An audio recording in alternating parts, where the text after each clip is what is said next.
Hello, brothers and sisters. We get to look into the book of Galatians again this week, and I'm so excited to share this with you and to get responses from you. I appreciate so much everybody's responses and the discussions that you guys are having. I do listen in, and it benefits me a lot. I learn from you. So the question I have for us to consider this week is, what does it take for us to go from being enslaved to being free? It's a good question if you think about it. The whole world is trying to answer that question. All of religion is trying to answer it. Self-help gurus and everybody's trying to answer that question. Well, Paul here in Galatians 4, 1-7, he's going to answer that question. But first he's going to talk about an underage child, right? A minor, an underage child who's subject to guardians and trustees and everybody administrating over him. So in that sense, he's like a slave. He has no personal autonomy. He doesn't have freedom. And then Paul makes this amazing statement in verse 3. He says, "So also when we were underage," he's talking spiritually, "we were in slavery under the elemental spiritual forces of this world." Maybe you recall a time like I do when we were enslaved. We weren't free. We were enslaved to our base fleshly lusts, or enslaved to religion like the Pharisees were, just the base elemental spiritual principles of the world. And Paul calls that something in verse 5. If you'll see it there, he calls it being under the law. So let's ask it this way. Do you want to know how to make yourself a slave? Well, just put yourself under the law. And since the law is the power of sin, you're now receiving the power to be a slave. Just put yourself under the law, to keep it, to do it, or to mature yourself by your own effort, by trying to measure up to God and do what he requires and all of that. It's how to be a slave. Might even ask it this way, husbands and fathers. I know there's a lot of you on here. You want to know how to make slaves of your families? Just put them under the law. Require that they measure up in order for you to love them. Hold them to a very high standard, and watch your family lose all their joy and become slaves. Let me ask it one more way. Pastors, want to know how to make slaves of your church? Just teach them the old covenant. Love God, love people with all your heart, mind, and soul. That's the old covenant, you know. Just teach them that. Put them under that. And watch your church become slaves of sin. You see, you're pushing the law down on them, and sin is coming out the sides.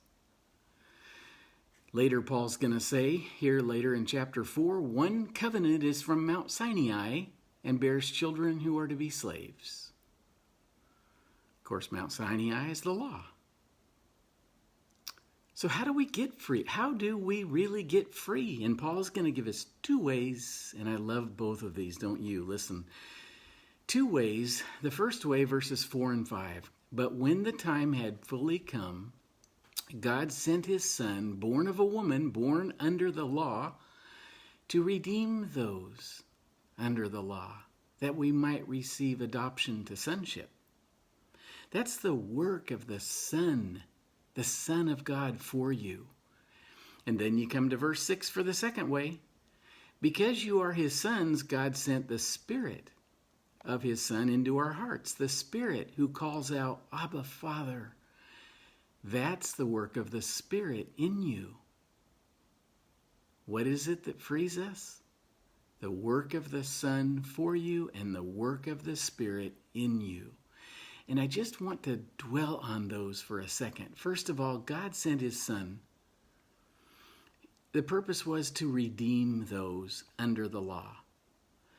Now you remember when the Israelites were in slavery. You remember that. And how did they get free? Well, God redeemed them through the blood of a Passover lamb. Remember that? He set them free. Maybe you remember when in the story of Hosea, where Gomer, his wife, was living in immorality. Well, Hosea redeemed her, didn't he? He bought her back. He bought his unfaithful wife back with payment of silver and barley. When you and I were enslaved to sin and under the law of sin and death, Jesus was nailed to a cross by Roman soldiers. And as he hung there, think about this, as he hung there in open shame,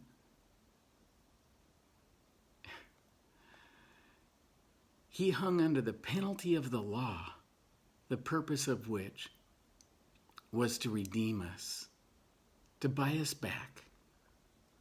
Not with silver or gold, but with his precious blood. He took your guilt and he wore it proudly. He became your sin and he removed it joyfully.